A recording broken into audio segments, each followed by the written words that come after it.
Olá pessoal, sejam bem-vindos a mais uma semana de aulas. ESP com você. Pois é, professor Thiago Hatz aqui falando. Muito satisfeito em poder continuar aqui trocando algumas ideias com vocês sobre história, esse período tão ímpar aí que a gente está vivendo. Bom, pessoal, a primeira coisa, eu queria retomar, né, o nosso contexto. Nós falamos aqui nas últimas aulas sobre esse Brasil Império, esse período que vai de 1822 até 1889 da nossa história, um período duradouro, longo e muito singular, ou seja, muito particular da história do Brasil. Porque fomos essa grande nação é, que constituiu uma monarquia como nenhuma outra nação do continente fez, né, e que fez esse império em nome de um projeto político, econômico e social, como a gente conversou.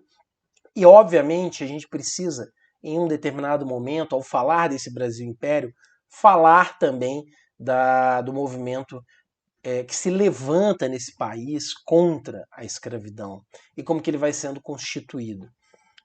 A escravidão ela é uma marca ímpar também e muito singular da nossa história. A gente já falou sobre isso. Fomos a nação que mais recebeu escravizados no comércio atlântico de escravizados ao longo desses três a quatro, quase 4 séculos, né, de tráfico de seres humanos. Então foram milhões de escravizados que por aqui passaram. E construímos, inclusive, o Brasil Império, a unidade territorial, como uma forma de garantir a manutenção desse tipo de mão de obra aqui no nosso país. Então, é mais do que importante a gente entender também como é que esse processo de enfrentamento à escravidão, como é que ele vai sendo aos poucos diluído, destruído, como é que aos poucos essa instituição que é a escravidão vai sendo diluída e destruída ao longo da nossa história, certo? Então a gente vai entender nessa aula um pouco da formação desse movimento abolicionista, mas antes de tudo entendendo quais são as dimensões importantes para que a gente fale em movimento abolicionista. Então pensar a abolição é pensar sempre sobre o protagonismo dos escravizados em sua própria luta de abolição. Se eu quero pensar como esse processo aconteceu, eu preciso, antes de tudo, privilegiar, entender como os próprios escravizados contribuíram para isso. Porque durante muito tempo a gente olhou para a história do Brasil como se a escravidão acabasse a partir da assinatura de um documento, da canetada da princesa Isabel no 13 de maio de 1888. Né? Eu não estou querendo aqui dizer que o ato ou o gesto da princesa Isabel é um ato que deva ser é, ignorado. Ele é um ato importante, a gente vai entender mais à frente por quê. Mas é importante eu entender também como esse processo de abolicionismo ele vai surgindo a partir da força dos próprios escravizados e da luta que eles vão construindo. E para isso, eu preciso entender a relevância dos elementos culturais e políticos dos próprios escravizados. E quando eu digo dos elementos culturais e políticos, é porque os escravizados também têm a sua própria dinâmica de organização ao longo do Brasil colônia e do Brasil império. E aí é isso que eu chamo de movimentos de resistência pacíficos e não pacíficos. Então, a gente teve várias formas de resistência, como, por exemplo, escravizados que foram construindo, ex-escravizados, né, que foram construindo as irmandades, né, as famosas irmandades dos pretos do Rosário, que eram irmandades que tinham como objetivo promover a compra da alforria de outros escravizados, não é isso? A gente tinha movimentos também de indivíduos, né, que ganhavam a sua liberdade, construíam a sua vida e se dedicavam a tentar libertar também por meio da compra de alforria outros escravizados. Então isso que a gente chama de movimentos de resistência pacíficos, né? Eles são pacíficos porque não havia o uso do enfrentamento ou da violência, mas havia uma tentativa de uso da própria regra da sociedade para ganhar a liberdade de tantos escravizados. E também os não pacíficos, né, que eram os movimentos de resistência que usavam a violência, desde as fugas para a formação de quilombos, né, das revoltas, das rebeliões, que foram muitas. Então, pessoal, quando você pensar na construção do abolicionismo no Brasil, pense que antes dos intelectuais, dos jornalistas liberais, políticos abolicionistas, havia uma série de movimentos dos próprios escravizados e ex-escravizados. Negros e negras no Brasil já construíam esse movimento pró-abolição, tá bom? Eu não estou querendo dizer aqui que os brancos não tiveram importância. Eles tiveram sua importância, mas não podemos ignorar o grande movimento dos próprios escravizados e ex-escravizados. Uma coisa que vai ajudar muito a difusão das ideias abolicionistas é a difusão das ideias republicanas. Para muitos abolicionistas, as duas coisas andavam juntas. A ideia de você abolir, acabar com o império, acabar com a monarquia, acabar com esse modelo de sociedade, construir um novo modelo. Para muitos, a ideia da república estava associada a mais igualdade, portanto, também à abolição. E muito na década de 1870, que foi a década onde ocorreu a Guerra do Paraguai, para muitos historiadores, foi durante esse período histórico que muitos brasileiros tiveram contato com ideias republicanas. Isso acentuou o movimento republicano brasileiro, que já vinha sendo um movimento forte. Havia, então, no Brasil esse crescimento. Então, sempre que você pensar também no crescimento do abolicionismo entre brancos, ele está muito relacionado ao movimento abolicionista e republicano. Não existiam abolicionistas monarquistas? Existiam. Existiam muitos abolicionistas monarquistas também, tá? Mas muitos abolicionistas republicanos. Então vão surgindo os clubes republicanos e também os movimentos abolicionistas ao longo do Brasil.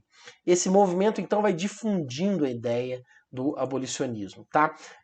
Alguns aspectos que são relevantes. Primeiro é que há uma pressão muito forte das nações europeias desde o fim do século XVIII para o fim da escravidão. Se você já estudou a Revolução Francesa, você sabe que uma das primeiras medidas da Revolução, no final do século XIX, é a abolição da escravidão nas suas colônias, nas colônias francesas. Então já havia uma pressão muito grande por parte da Inglaterra, por parte de outras nações europeias, para o fim da escravidão. Um exemplo era a Lei Aberdeen, que visava a proibição da circulação de navios negreiros, de navios de tráfico negreiro nas águas monitoradas pelos ingleses, certo?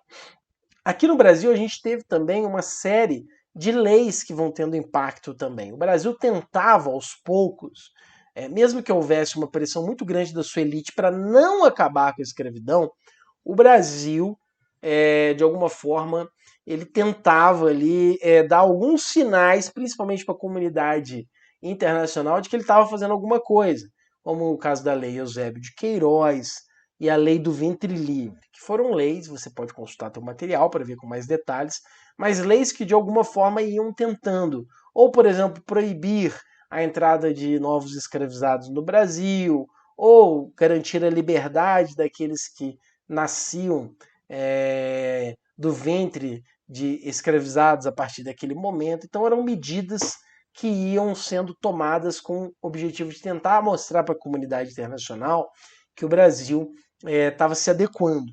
Por que a comunidade internacional já não gostava mais da escravidão? Não gostava mais da escravidão, primeiro, porque havia um problema moral, né? A sociedade vinha num processo de transformação já. Então, para muitos, havia um problema moral na ideia de um ser humano transformar o outro numa mercadoria, num objeto, né, num ser escravizado. Mas havia também uma mudança econômica, que era uma radical mudança do processo de industrialização da sociedade. Então já não cabia mais a ideia de um trabalho não remunerado. Ele não combinava e não gerava riqueza e lucratividade. Então havia essa pressão muito grande. O Brasil foi tentando. Muitas vezes, por exemplo, quando se proibia a entrada de novos escravizados pelos portos brasileiros, havia o tráfico interno. Então quem tinha mais escravo numa região mandava para outra. Mas esses movimentos que vocês estão vendo aí na tela são movimentos que marcam claramente que havia sim uma pressão já do abolicionismo ao longo dessas décadas, já desde a década de 1840, tá? Então, assim, o abolicionismo não foi um movimento fraco, residual, ele era um movimento forte. Só que a escravidão como instituição brasileira, ela era tão forte quanto. Tanto que fomos a última nação a abolir a escravidão. E aí, por isso que é sempre importante a gente refletir. O 13 de maio, então, ele é um mero detalhe. Vamos tentar não tratá-lo como um mero detalhe, um acontecimento meramente acidental ou uma tentativa simplesmente desesperada do Império de manter o poder. Mas a gente pode dizer que antes desse 13 de maio já tinha existido uma movimentação histórica muito forte, tanto dos escravizados quanto dos seus aliados brancos e livres. Essa imagem que eu trago é a imagem da missa campal, a missa em ação de graças pela abolição da escravidão, que foi uma missa solicitada pela então princesa regente, que estava no comando do Brasil, princesa Isabel, e acabou assinando a Lei Áurea naquele momento, certo? Na Quinta da Boa Vista, no Rio de Janeiro, então, após a assinatura da Lei Áurea, centenas de milhares de pessoas se reuniram ali numa missa, que para muitos havia uma tentativa ali já naquele momento de construir a ideia da princesa Isabel como a redentora dos escravos, ou seja, aquela que salvou os escravos da condição de escravidão. Mas a gente sabe que esse processo de redenção dos escravizados veio pelas próprias mãos dos escravizados e de alguns dos seus aliados brancos que ajudaram a construir essa luta ao longo do tempo. Então é isso que eu queria trazer aqui nesse primeiro momento da nossa aula e a gente já segue com algumas atividades práticas.